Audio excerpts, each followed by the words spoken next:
All right, guys, it's Nate with S&S Predator Impact, and well, so this is going to be one of the first of my audio slash video series that I'm kind of throwing together here.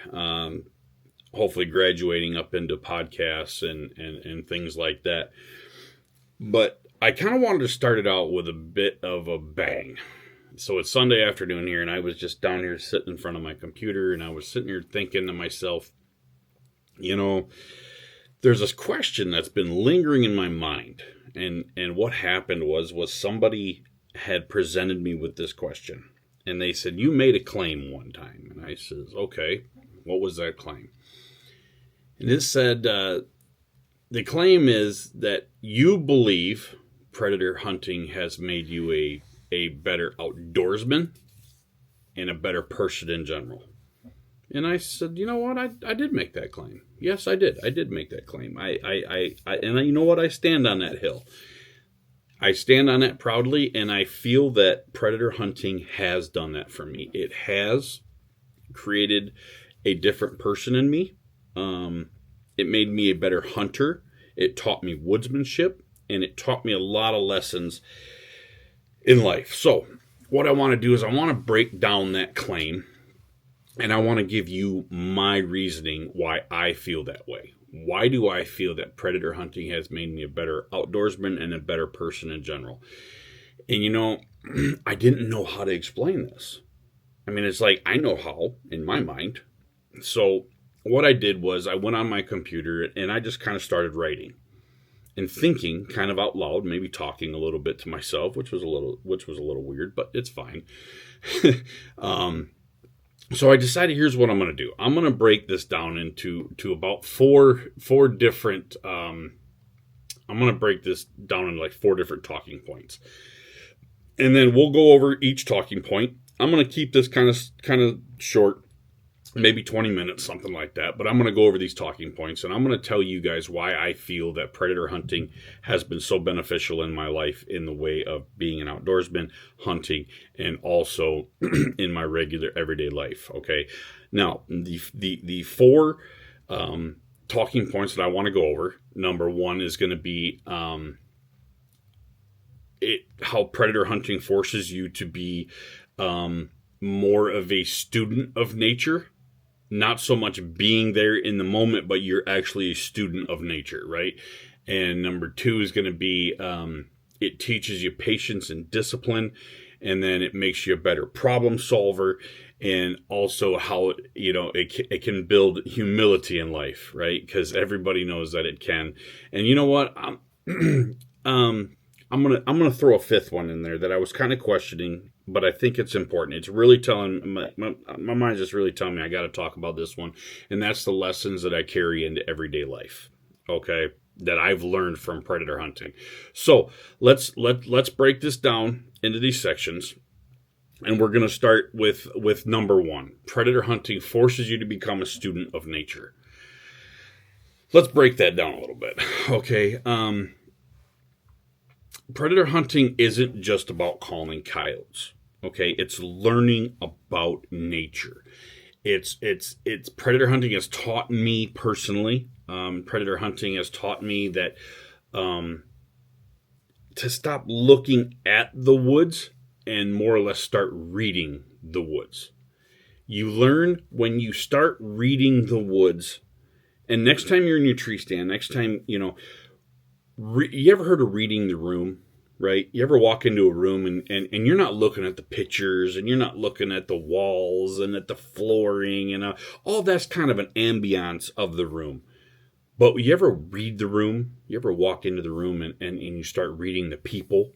You start reading things that are going on, the way people are acting. I do this, I don't know why, but I analyze this stuff so much when I'm going to different events, whether it be a conference for work or something like that. First thing I do is I walk in the room and I kind of read the room a little bit. So what does that mean when you're in the woods? That to me is you're reading the weather, you're reading the way what you hear. Do you hear birds? Do you hear other dogs barking? Do you hear A lot of cars, even cars, activity that plays, that just the overall activity of the woods and of people and things like that. That tells you a lot about coyotes. I don't care what anybody says. Where I live here in Michigan, this tells me a lot, right? You're paying attention to things like wind direction and weather thermals and food sources and weather patterns and moon phases and seasonal changes, not just in the season you're in weather wise. I mean, like, what kind of season are you in with the animal you're hunting? For an example, the coyote. Are you in breeding season? Are you in the family bust up season?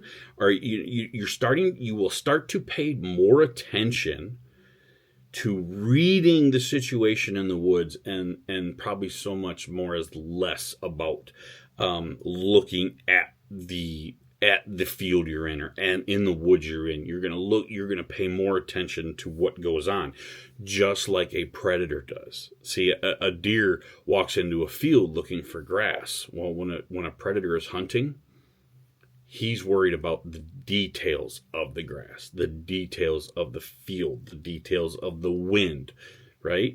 You start thinking like a predator and becoming more of a predator. You're not just a hunter, you're a predator. And you have to treat it that way.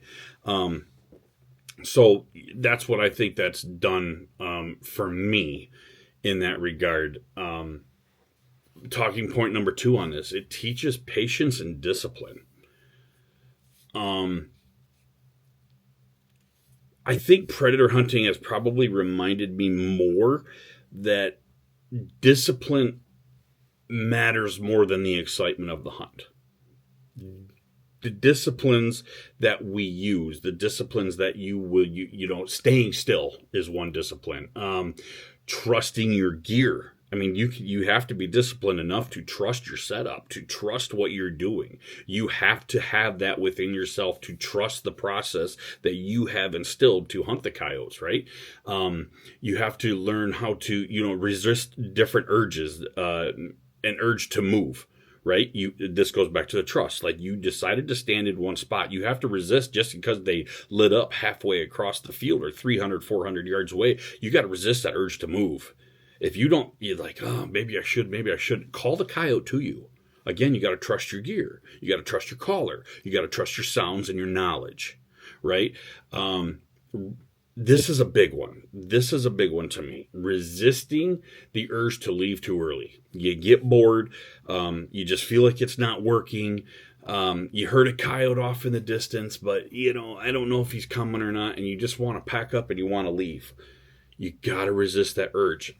I would probably say that 80% of the coyotes that Mike and I have shot in the field have been between that 30 to 45 minute mark. Now, why is that important? Because every podcast or every different thing you hear on videos, they're like, I do 12 to 15 minute sets and then I'm gone if they don't show up. That to me just sounds crazy. I'm just getting started at 12 minutes. But what time of the year is it in, right? If we're in breeding season, and those coyotes, or you got a small patch of woods, you're just trying to call a certain coyote or something that's in that patch of woods, maybe. But 90% of the time, I mean, at 12 to 15 minutes, that sounds crazy to me. It's just not enough. And I couldn't tell you how many times that Mike and I have been on a stand, and it went from half an hour, and we didn't hear nothing. And then a coyote lights up in the woods maybe 300 or 400 yards away. That starts the clock all over again. Sometimes we'll be there over an hour. Sometimes we kill a coyote at the hour mark, or hour and 10 minutes, or 50 minutes, right? To me, 12 to 15 minutes, this is my personal opinion, that's nowhere near enough to even read the room, to know what's going on around. So it teaches you patience and discipline. And I think that is one of the most important parts, that discipline that you need, okay, to be a successful predator hunter. We're going to go to a third one here, and that it makes you a better problem solver. Every stand is a puzzle. Every setup we go to is a puzzle. you're constantly asking or answering these questions in your head. Why didn't they come? Did they hear me? Did I call too much? Did I not call enough? Was I too visible? Was I in the wrong location in the field? These are questions that you have to solve these puzzles. Sometimes you have a puzzle and you're trying to put these pieces of puzzle together, but then there will be 4 or 5 pieces of another puzzle getting put together over here. So sometimes you're multitasking different puzzles to come up with the right equation to make this all work, to get a successful hunt.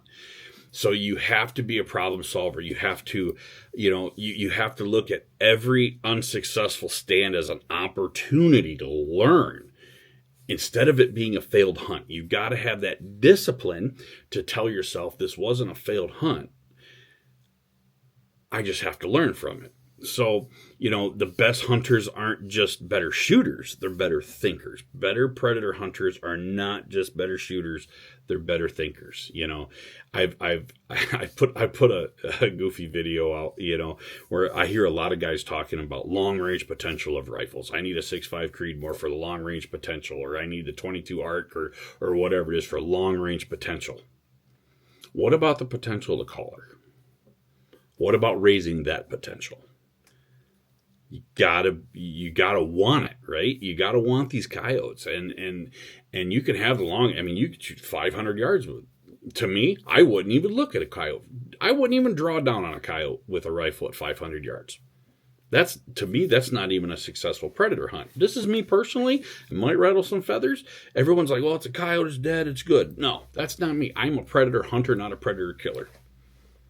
I like to hunt the predators. That's what I like to do. I like the chase. I like I like to be able to get them close. I like them within 150 yards. Because if I have a coyote within 150 yards of me, that coyote's coming to me. That means that was a successful call in. And then if I harvest the coyote, that was a successful shot. That's a successful stand to me. Now, I'm not saying that it's bad to do it the other way. I'm not saying that if you guys want to shoot a coyote at 500 yards, that's the way you do it. By all means, enjoy your hunt. That's how you do it. I am talking for me personally. That's what I have to do for me personally. And this kind of leads into my next one. Predator hunting builds humility. Okay. Coyotes have a way of keeping a man's ego in check. They really have a way of keeping a man's ego in check. You can have the best gear. You can have the most expensive thermal. You can have the most expensive rifle they sell, the best tripod, the #1 collar, 7,000 sounds on that collar. But if you are no good at the basics, and you are no good at your setup, at the fine details, if you are no good at those, it doesn't mean anything. And I don't want to bust anybody's chops with that one, and I don't want to hurt anybody's ego, but I'm just going to say it. You can have the best of everything. And if the coyote, coyotes don't care how much money you've spent on your gear. They care on whether you made a mistake or not. That's what coyotes care about, because you are hunting a predator. You have to start thinking as a predator. I've seen guys that hunted deer for 40 years and they come into predator hunting and I don't understand why.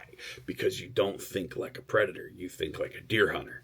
And to me, that's, if you become a successful predator hunter, you will figure out that your deer hunting will be so much easier because you have a different train of thought on every single hunt. And for me personally, I'm going to tell you, that's facts. That's facts to me. You have to become if you become a better predator hunter, you will become a better hunter, outdoorsman, and woodsman tenfold. That's my personal opinion. Sometimes, I've seen these guys out, okay, here's an example. Tory Cook with MFK Game Calls. This gentleman has a very successful business. I love his sounds. I use them quite often. I think he is extremely smart man when it comes to, extremely smart when it comes to the predator hunting world. I just do. I'm not endorsed in any way, shape, or form to say this. I've never even had a personal conversation with Tori, outside of the multiple podcasts that I've heard and all the YouTube videos that he puts out there. Outside of that, I've had no connection with Tori Cook, other than to say that I really feel he is one of the smartest guys in this industry in the United States. And the cool thing that I love about Tori Cook so much is that Tori Cook will go out in a day set with his caller, with the sounds that he produces, and shoot them with a $300, $400 870 shotgun. He didn't need fancy. Most of the time you see him, he's out there. He's not repping any brand of camouflage or anything. Most of the time he's in his t-shirt and his hunting pants and a pair of boots and sits up against a tree.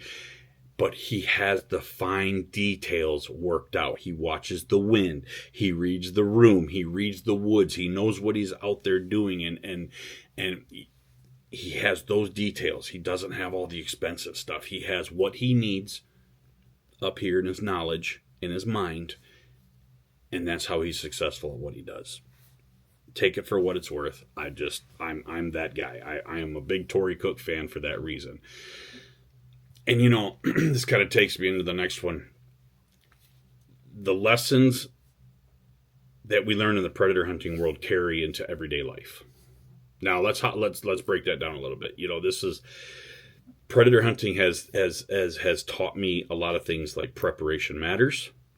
Every hunt, everything you do when you're at work, the preparation matters, right? Preparing for a meeting, preparing for, whatever, a job, something like that. Preparation matters. The details matter. The failure at the end of the set doesn't mean it's the failed hunt altogether. That's the feedback. The failure is the feedback. That's how you get better. You have to analyze the failure. When you go out on that set, you don't call a coyote, or a coyote seen you, or you busted you, or you winded you, and he's booger barking in the woods. What'd you do wrong? That coyote's giving you all the feedback you need. Now you got to break it down. You got to break down that set. And the confidence that that you will get from repetition, right? When you constantly repeat all those good habits, when you're not scuffing your feet, when you're walking into a stand, you're not slamming a door in your truck, you're watching the wind, whatever it may be. These different lessons show up at work, they show up at home, they show up, because you can relate to it, right? You can relate to the fact that, I was consistent in the coyote woods. Now I can be consistent in this aspect of my work life, where I dedicate this amount of time to it. And that shows results. So predator hunting has taught me that the lessons I learn out there, they do carry into everyday life. And I think that's important, that I didn't become a better employee or a husband or a person because I hunt predators. I became a better person because predator hunting, it taught me habits that I carry in everyday life now. My consistency has gone way up in many different aspects. So on those 5 talking points, this is why I feel that predator hunting can make you a better person and a better hunter. If you start thinking like a predator and adopting those habits that you need to have when you're predator hunting, the being quiet and watching your stand set up and your wind and all this other stuff.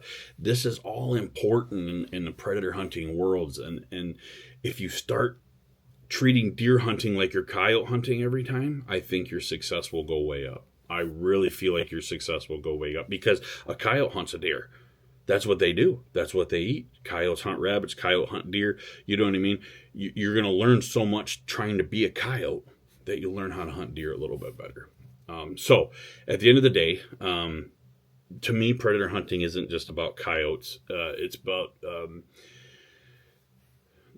about being the person that prepares kind of when nobody's watching, when no coyotes are listening, preparing for those setups, preparing for work in that way, preparing for the deer stand, right? Staying patient when nothing seems to be working, nothing seems to be happening, keeping that patience alive, right? when things don't go your way, consider it a learning process, not a failed process. When things aren't working out the way you want it to, what is it trying to teach you? What are these things trying to teach you? If you can do that in the field at 2:00 in the morning, chasing coyotes around the woods, if you can do that then you can apply that almost anywhere in life. Whether it be deer hunting, whether it be everyday life, whether it be your job, you know what I mean? This consistency that you learn, it makes you, in my opinion, it makes you a better, more consistent person. So take that for what it's worth. That's my explanation of why. And again, I stand on this hill. I feel that this has made me a better person. I feel that Mike would agree with me 100% that it's made him a better person. I've seen the change in Mike. You know, Mike has a very distinct confidence when it comes to coyote hunting, and rightfully so. I mean, gosh, he's a very successful coyote hunter. I'm a very successful coyote hunter. You know, and I think that kind of, you know, moves on to your friends and things like that. Like we've brought people on with us, and their confidence has gone up in the coyote world, and I feel it's gone up in their life as well. So take so much more than just killing a coyote from all this. Being a serious coyote hunter and a successful, everybody can just go out and buy a gun and walk in the woods, turn a collar on.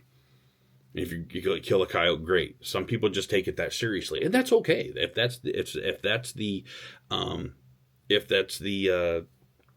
what you want out of it, right? If that's the experience you look for, okay, fine.